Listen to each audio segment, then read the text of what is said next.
Čiže vítajte na akčnej prezentácii týmu Robocopy. Téma našej práce bol 3D roboticky simulovaný futbal. Pre rozhodovanie je veľmi dôležité, aby hráč dokázal vedieť informácie o sebe a o stave okolitého sveta. Pre tieto účely sme vytvorili vyhodnocovacie funkcie, pomocou ktorých dokáže hráč napríklad zistiť, ako rýchlo dokáže prísť k lopte, alebo ktorý hráč je najbližšie pri lopte. Vytvorili sme systém rozhodovania hráča, ktorý je založený na abstraktnom stavovom automate. Takže číslo 16 EBCA.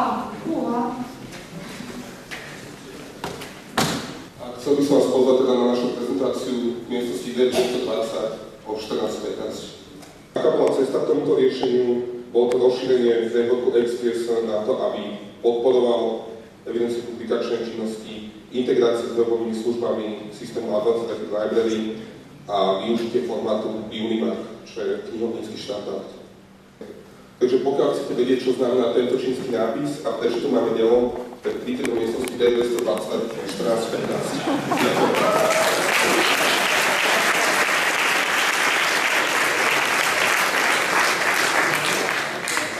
Srdečne pozývam na prezentáciu týmu 18, ľudovo povedané martíri. Život je o tom, keď čo najlepšia čokoláda, najlepšia na svete, keď bude zabalená v novinovom papieri, tak možno v tom novinovom papieri by si niekto kúpil, lebo by bola iná ako všetky tie ostatné, ale je to veľmi dôležité a tie projekty mnohé si myslím, že majú za sebou veľký kus práce a ja len dúfam, že sa podarí čo najviac z nich pretaviť aj do niečoho, čo by sa dalo u nás použiť, pretože ak ste si všimli, tak mnohé z nich sú doslova napasované na to, aby naozaj z nich mohli vzniknúť produkty, ktoré by nám tu mohli pomôcť a nielen nám. Takže tu je rozvrh ešte raz.